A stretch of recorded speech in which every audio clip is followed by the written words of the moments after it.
आमच्या मानलेल्या आत्या या ठिकाणी आल्या होत्या काल आणि दुर्दैवाने त्यांच्या हेलिकॉप्टरचा सकाळी अपघात झाला आणि अपघात होत असताना आज त्या पाहुण्या म्हणून आमच्या मतदारसंघामध्ये आल्या होत्या.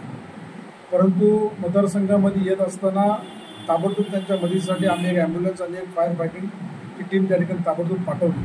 परंतु त्या सुखरूप राहिल्या. त्याबद्दल मी आई तुळजाभवानीला प्रार्थना करतो की नशिबाने त्या बचावल्याबद्दल कुठल्याही प्रकारचा मोठा आनंद टळला नाही त्याहीबद्दल. आणि छत्रपती शिवाजी महाराजांच्या भूमी आपल्या सर्वांना माहिती आहे. डॉक्टर बाबासाहेब आंबेडकरांच्या विचाराने चालणारी भूमी आहे. मंडळी, काल जो काय जिल्हाप्रमुख या अनिल नवगणे याच्यावरती जो काय हल्ला झाला त्या हल्ल्याचा सर्वप्रथम मी निषेध करतो एक जबाबदारी राजकीय पदाधिकारी म्हणून. परंतु निषेध या अर्थाने करत असताना आज राष्ट्रवादी पक्षाचेही कार्यकर्ते आहेत, शिवसेना पक्षाचेही आहेत, BJPचेही आहेत, सर्वच पक्षाचे कार्यकर्ते.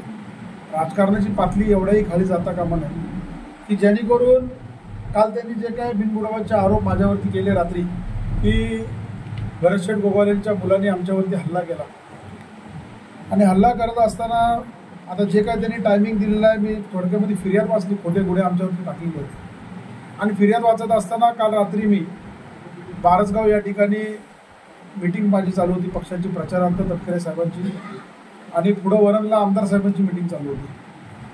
परंतु उगाच कुठंतरी आम्हाला बदनाम करायचं, आमदार साहेबांना कुठंतरी बदनाम करायचं. आता त्यांना माहिती आहे की सुनील तटकरेंचा विजय हा मोठ्या मताधिक्याने होणार आहे म्हणून तो विजय होत असताना आता ह्यांच्या पायाखालची जमीन सरकलेली आहे. त्यांना माहिती आहे की उद्या माझं जिल्हाप्रमुख पद जाणार आहे आणि जिल्हाप्रमुख पद जात असताना त्यांना हेही देखील माहिती आहे की कुठंतरी त्यांना प्रोटेक्शन भेटावं, कुठंतरी उद्धवजींच्या मनामध्ये त्याच्याबद्दल एक प्रेम निर्माण व्हावा.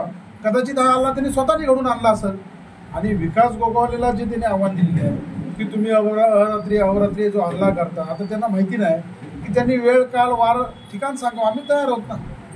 आम्ही काय असेच नाही आहेत की बाबा रात्री कुणाच्याही गाडीवरती हल्ला करायला.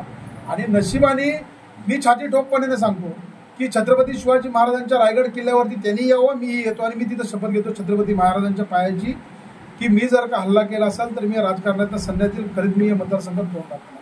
परंतु माझी बदनामी कुठंतरी करावी, लोकांची मतं कशी फिरवायची, लोकांच्या मताच्या सहानुभूतीतनं कसं तटकरे साहेबांना त्या ठिकाणी पराभव करायचं, अशा प्रकारची भावना त्यांची चाललेली आहे. आज केविलवाणी जसा मासा पाण्याच्या बाहेर येऊन तडपड करतो तशी उभाटाची अवस्था झालेली आपण पाहत आहे की त्यांच्या प्रचाराला लोक जमत नाहीत, त्यांच्या सभेला लोक जमत नाहीत म्हणून ही त्यांची आज दयनीय अवस्था झालेली आहे असं मला या ठिकाणी वाटतं.